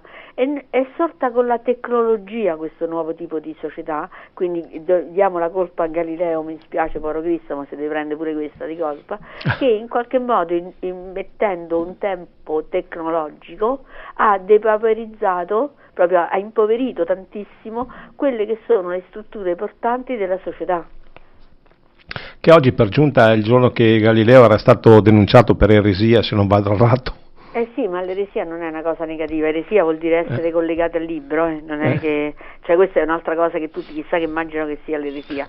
Il dramma è che la Chiesa non può essere collegata al libro, perché come tu ben sai la Chiesa si evolve, pensa soltanto a quello che è successo durante il Covid, è una cosa scandalosa, hanno tolto l'acqua santa per mettere il dispenser.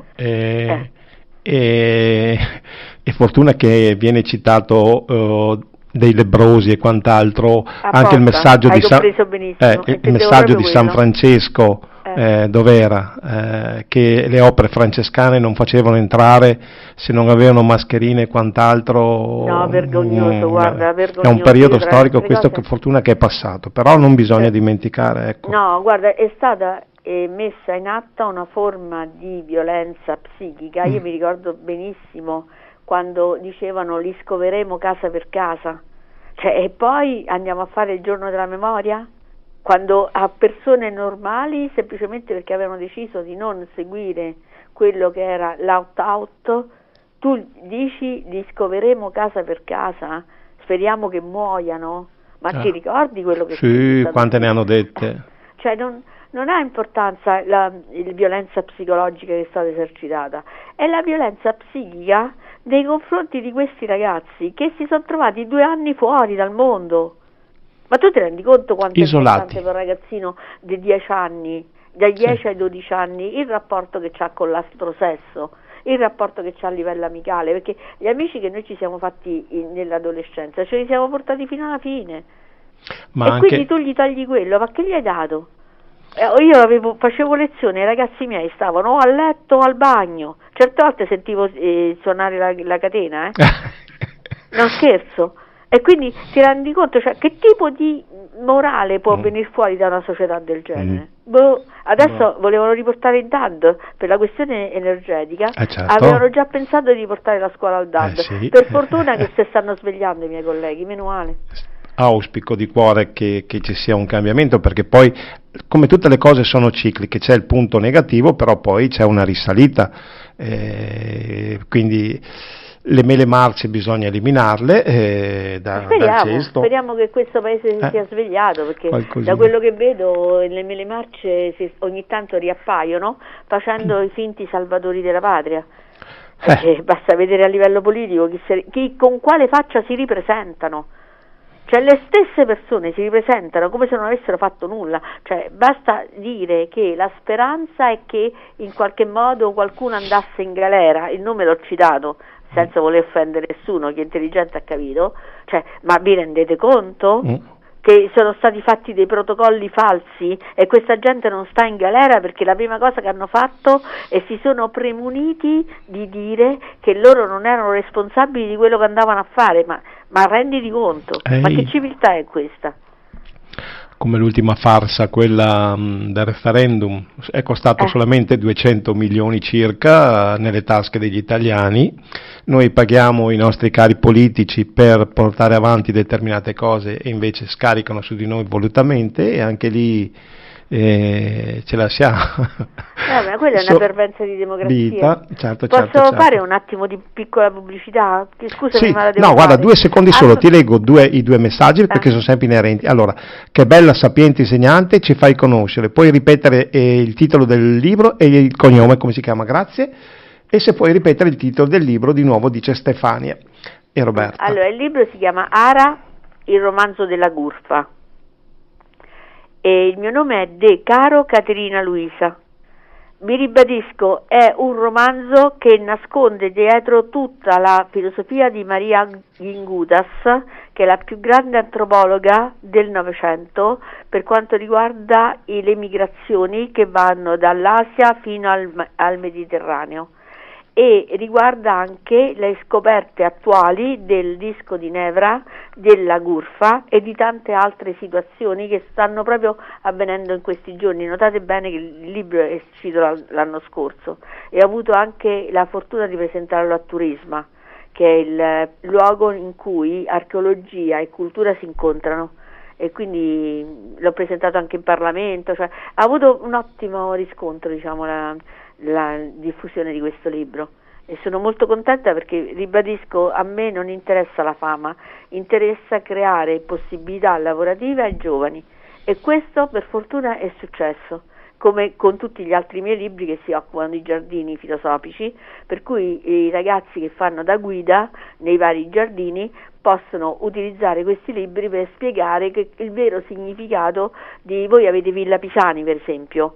Sì, c'è Villa voi. Qui. Ok, lì c'è anche quello di Villa Van San Zibio, qui nel Padovano. Sono tutte ville, tutti giardini filosofici. Tra le altre cose, una mia amica mi aveva invitato a fare la decodifica di Villa Pisani con un gruppo, poi non si è potuto fare per nostre ragioni personali, ma sappiate che i giardini filosofici sono intorno a noi e permettono la crescita psichica e culturale delle persone che vanno facendo queste passeggiate. Vi invito a farle, vi invito veramente, magari se ti va, mi scusa se ti rubo questi 2 secondi. No, tutt'altro, anzi. Possiamo fare una volta un incontro sui giardini filosofici, in modo che così magari diamo un là, ok? Certo che sì, anche perché dicevo, quello di Villa Val San Zibio, qui nel Padovano, sui colli, c'è anche una fontana con delle statue che raffigurano personaggi mitologici, che ha un Sì, senso... sì, chi è andato per esempio a Caserta, Mm. cioè ricordati che il giardino filosofico era fatto da aristocratici molto colti e serviva loro per elevare l'anima. Io invito tutti, visto che state vicino Padova, di andare in un luogo che da voi è lontano circa 2 ore, non di più, che si chiama La Scarzuola e si trova vicino Terni, a Fabbro. E questo luogo era un convento dove San Francesco ha fatto sgorgare una fonte d'acqua e una rosa. Perché te ne sto parlando? Perché un grande architetto che si chiama Buzzi, è stato il mio primo libro filosofico, aperta e chiusa parentesi, ha creato un percorso filosofico basato su un borgo ed è bellissimo, vi invito a tutti ad andare a vederlo.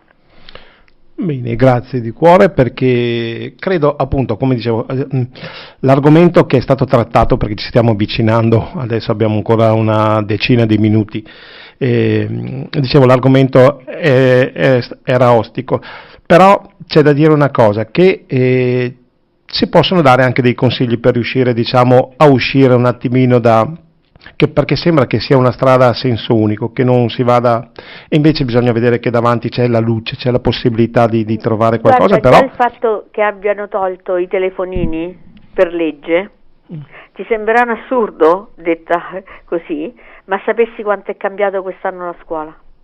Ecco, vedi, già un buono. Io mi sembra di aver letto all'Australia già l'anno scorso, se non vado errato, si erano accorti appunto che dovevano togliere proprio i telefonini, i social ai ragazzi. Te l'ho detto, in Finlandia e in Svezia hanno tolto e hanno imposto l'uso della scrittura a mano, perché quello sviluppa il cervello.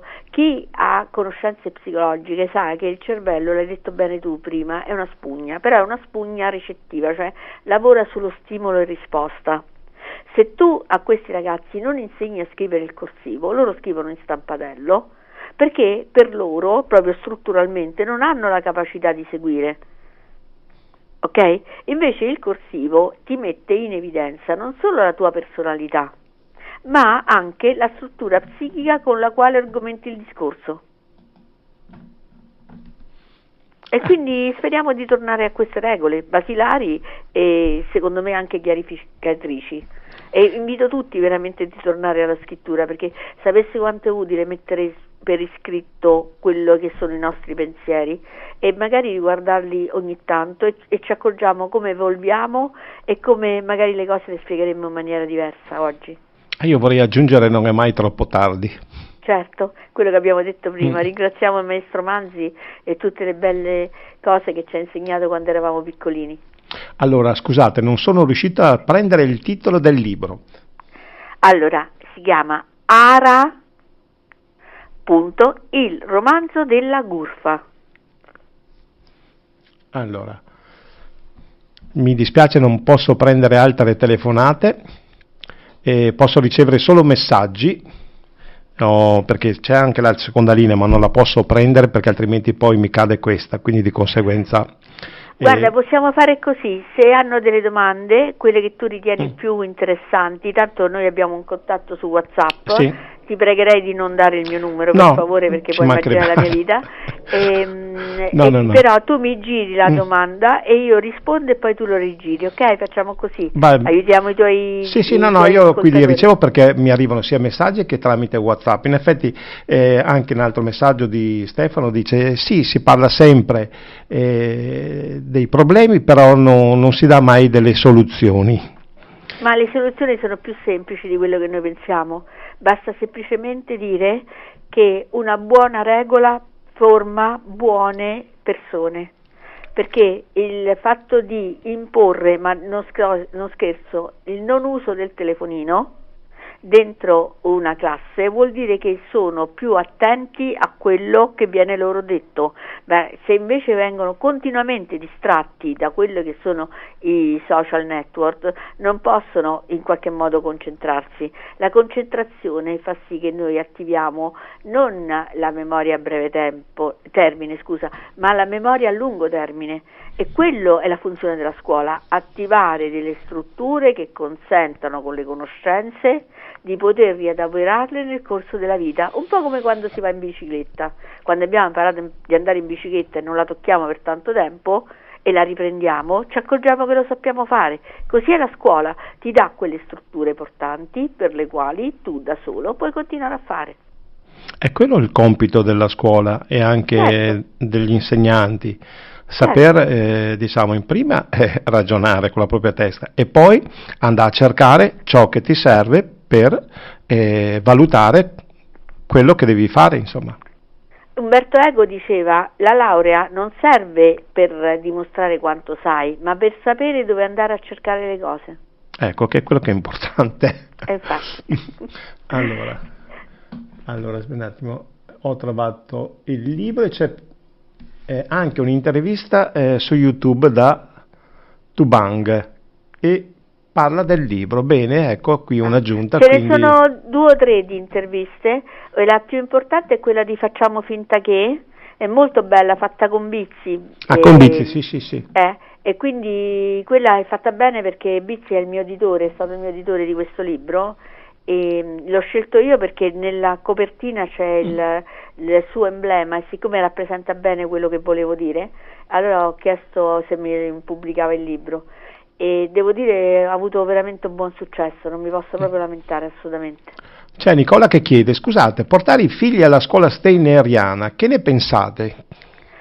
Che io credo che la scuola pubblica, mi dispiace, sono una insegnante di scuola pubblica, e sia perfetta quando dentro si trovano persone in grado di farla, e poi ognuno vale sempre la stessa regola, non è tanto la struttura della scuola quanto la persona che fa la scuola, perché uno può portarla alla scuola steineriana, quella pavloviana, quello che vi pare a voi, però è l'individuo che forma, non la struttura che forma. Io vorrei aggiungere che la famiglia a sua volta deve essere l'esempio. Quello si dà per scontato, immagino. Perché la scuola, sì, giustamente, se la mandi a una scuola steineriana vuol dire che trovi qualcosa che non va nei bambini, e lì è da fare un'analisi se dipende proprio effettivamente dagli insegnanti che sono in quella scuola o se è la famiglia, e lì bisognerebbe fare delle autocritiche, fare delle valutazioni interne. Guarda, non lo so, io mi auguro prima o poi di passare dalle parti di Padova o di Verona e di incontrare queste persone di visu, perché sai, raccontato per telefono è una cosa, visti in faccia magari è sempre la cosa migliore, ne convengo anch'io. E quindi poi ti illustro quello che secondo me è importante, e io credo profondamente nella scuola statale, perché ribadisco, e tu lo sai meglio di chiunque, è quello che ha formato noi, ha formato delle brave persone, non c'è nulla di negativo, il problema è formare adesso gli insegnanti, ma non attraverso i corsi di empatia, che non servono assolutamente a nulla, ma proprio a nulla, attraverso il fatto che per fare questo lavoro ti devi sporcare le mani, e quindi qualche volta scontrarti con i docenti, scontrarti con i genitori, scontrarti con i presidi, o scusa, come si direbbe oggi, dirigenti scolastici, e poi questa cosa bellissima di cambiare continuamente le parole, no? Per cui i ruoli sono sempre gli stessi, ma le cose si cambiano, vabbè. E poi su questo pensare che il fine è sempre il ragazzo, perché la sua fortuna è incontrare le persone giuste al momento giusto. Beh, guarda, sono passati 50 anni circa, più o meno, e mi ricordo ancora il nome di alcuni professori. Hai capito benissimo, quello intendevo. Non di tutti, perché non me lo ricordo, però alcuni sì, perché vuol dire che hanno lasciato formato dentro me delle emozioni e delle conoscenze che mi hanno permesso di poter fare anche delle scelte nella vita. Certo, giustissimo quello che stai dicendo, anche per me è stato così. Io ho avuto la fortuna di incontrare 2 docenti che poi sono diventati professori universitari, e loro mi hanno inculcato l'amore per la storia e l'amore per la filosofia. Pensa che io ho 4 abilitazioni, tra le altre cose, ma non è un momento di palcoscenico, non voglio dimostrare niente a nessuno, ve lo giuro, è solo per dirvi che io devo ringraziare loro per quello che hanno dato a me e che in qualche modo ha avuto una risonanza e che mi ha permesso di diventare quella che sono. Li dovrò ringraziare per sempre. Allora, un altro messaggio. Allora sì, trovate la registrazione nel podcast della radio dalle 10, perché le prime 2 orette io solitamente faccio solamente un po' di musica a richiesta anche e via di seguito, invece dalle 10 alle 12 c'è l'intervento appunto della professoressa Caterina Luisa De Caro, trovi lì. Poi chiede se hai un profilo Facebook e la casa editrice del libro.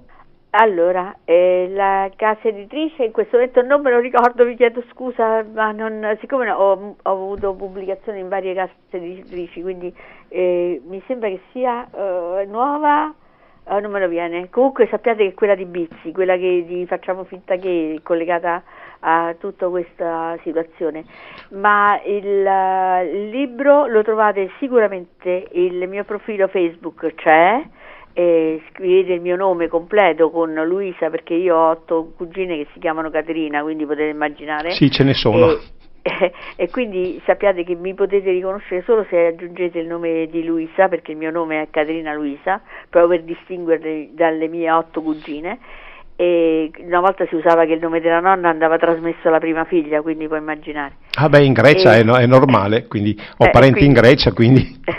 Quindi ti stavo dicendo, se vogliono altre cose le trovano o su YouTube, trovate le mie lezioni di filosofia, partendo proprio dai primi, Talete, Anassimandro, Anassimene, Pitagora, Platone, cioè trovate le mie lezioni di filosofia fatte per adulti, con l'albero verde, il pianeta verde, e trovate queste mie lezioni. Di Colin Serrault. Poi trovate, Di Colin Serrault, si pronuncia così, bellissimo, sì. Il pianeta verde. E poi invece il mio approccio su Facebook, trovate il mio nome e chiedete l'amicizia, ok?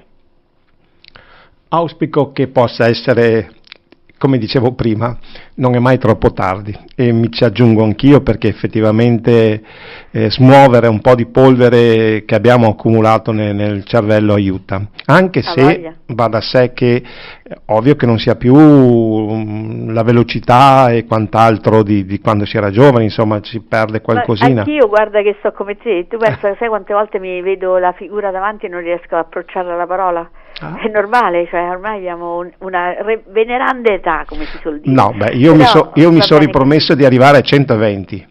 No, io no, io spero di essere in salute, quel tanto che mi basta di averci anche la cognizione di essere nelle mie forze. Sì. E poi, siccome sono immortale, come direbbe qualcuno, nel senso che lascio questo corpo e ne prendo un altro, va bene così. Non è importante quanto, l'importante è come vivi. No, era un modo di dire, però faccio sempre tempo, poi ci mancherebbe altro, anzi tutt'altro, quindi a volte con la mente facciamo degli errori nel pensare certe cose che è meglio soprassedere a questo, ecco. Quindi però resto dell'avviso che dentro di noi, se ci ascoltiamo un attimino, abbiamo tutto. Bravissimo, come diceva Platone, guarda caso era un filosofo, è uno dei più grandi.